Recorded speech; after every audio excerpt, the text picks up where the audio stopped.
Today, we're going to take a look at a topic that sparked intense debate across the internet: Xiaomi's announcement of its XR01 chip, a 3 nanometer processor that has positioned the company among the global elite in chip design. This development has not only showcased China's growing technological prowess, but also ignited skepticism, conspiracy theories, and questions about US China tech relations. For example, why hasn't the US sanctioned Xiaomi like it did Huawei? And what does this chip mean for the global tech landscape? Let's talk about it.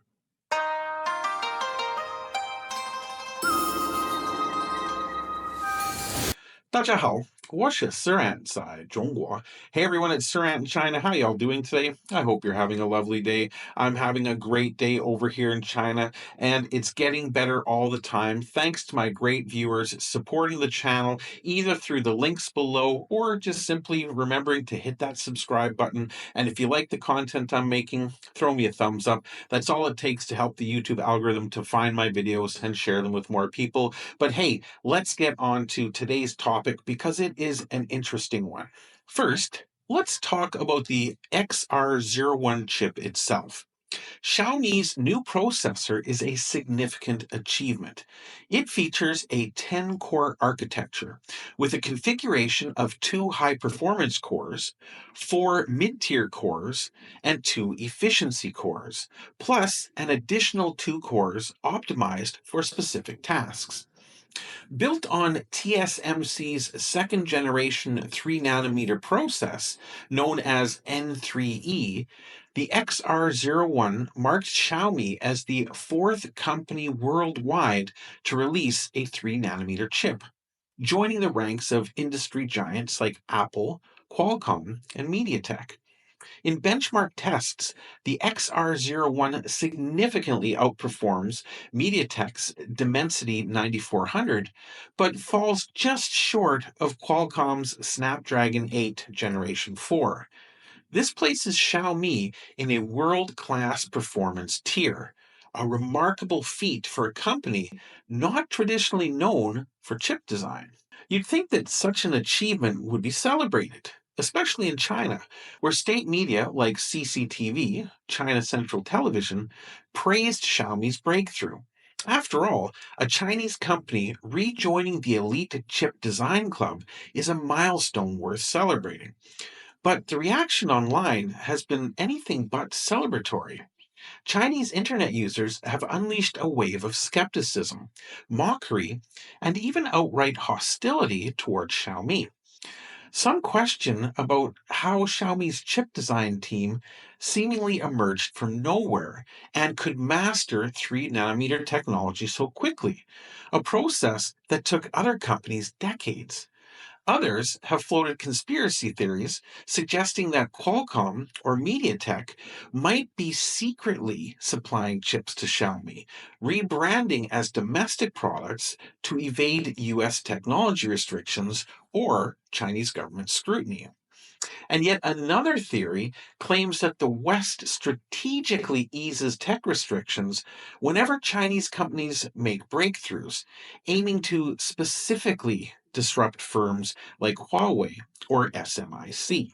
The idea that Xiaomi's chip design team appeared out of nowhere ignores the company's long term investments in research and development. Xiaomi has been building its semiconductor capabilities for years, hiring top engineers and collaborating with global foundries like TSMC. The XR01 is an optimization of ARM's standard chip architecture, not a fully proprietary design like Huawei's Kirin chips. And this is standard practice in the industry. Many companies, including Apple, rely on ARM's core designs and then customize them for their own needs. The notion that Qualcomm or MediaTek would sell chips for rebranding also lacks any kind of real life evidence. Such a move would be risky and unnecessary, given the competitive nature of the chip market. As for the idea of a grand Western conspiracy to undermine Chinese firms, well, it overcomplicates what is likely a straightforward commercial decision. TSMC's decision to work with Xiaomi reflects its business model of serving global clients, not a geopolitical plot. To understand why Xiaomi hasn't faced US sanctions, we need to compare it to another Chinese tech giant, Huawei. The US sanctioned Huawei because they thought it posed a direct threat to American technological dominance. Before sanctions, Huawei was the world's largest smartphone maker, surpassing Samsung and Apple. Its Kirin 9000 chip, a 5 nanometer 5G flagship, outclassed competitors from Qualcomm and MediaTek at the time. Huawei also held the most 5G patents globally and led in telecommunications equipment, creating a closed loop ecosystem with its chips, baseband technology, and telecommunication infrastructure. Without sanctions, Huawei could have challenged Google's Android dominance with its Harmony OS and HMS framework, leveraging its massive user base to reshape the entire mobile ecosystem.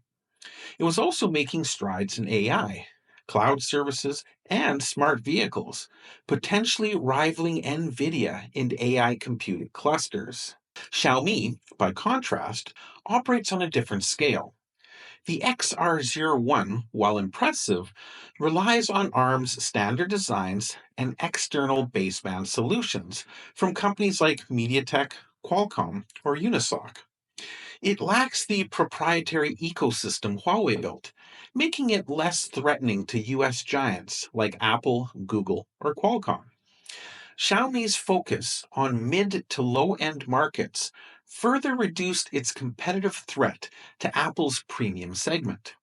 Unlike Huawei, Xiaomi isn't involved in military industries or critical telecom infrastructure, giving the US no clear justification for sanctions.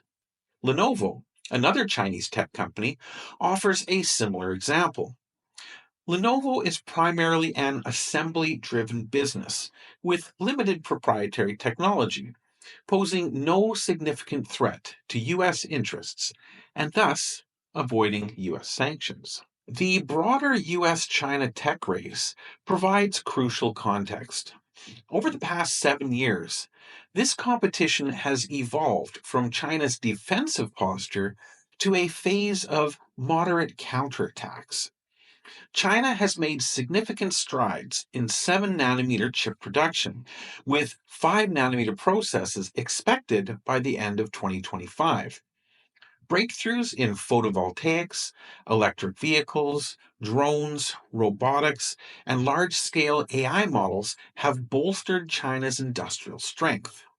Meanwhile, the US maintains advantages in high end chips and generative AI, but is increasingly on the defensive in other areas. China's restrictions on rare earth exports and its robust supply chains have inflicted visible economic pressure on the US. Historically, China's resilience in technology and military competition offers lessons for today. During the Chinese War of Resistance against Japan from 1931 to 1945, China faced overwhelming odds, but persevered through prolonged resistance, strategic alliances, and sheer determination, ultimately securing victory.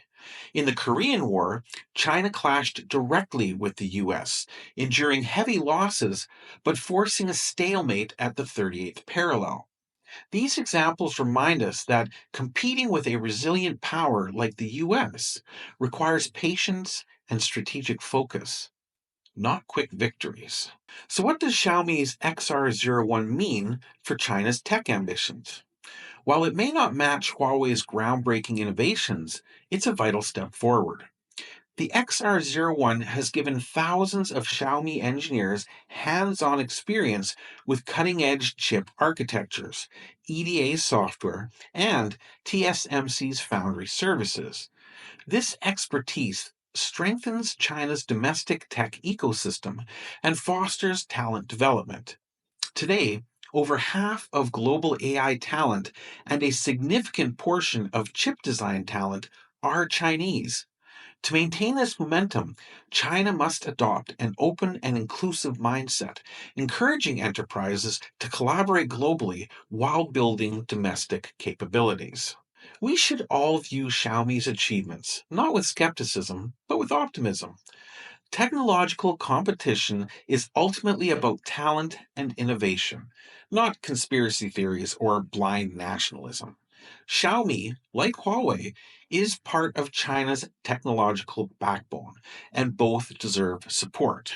Looking ahead, I sincerely hope to see fair competition between Chinese and US tech companies, driven by innovation rather than geopolitical tactics. The US government's reliance on sanctions, tariffs, and restrictions may yield some short term gains, but openness and collaboration will always outlast monopoly and isolation. China's tech industry must seize every opportunity to grow stronger, engage with global cutting edge technology, and build a robust and inclusive ecosystem. Thank you, as always, for joining me today. And what do you think? Will Xiaomi eventually become a solid competitor to the tech giants like Apple or Huawei? What do you think of Xiaomi products overall? Do you use any? Let me know in the comments below. And until next time, bye, Jen.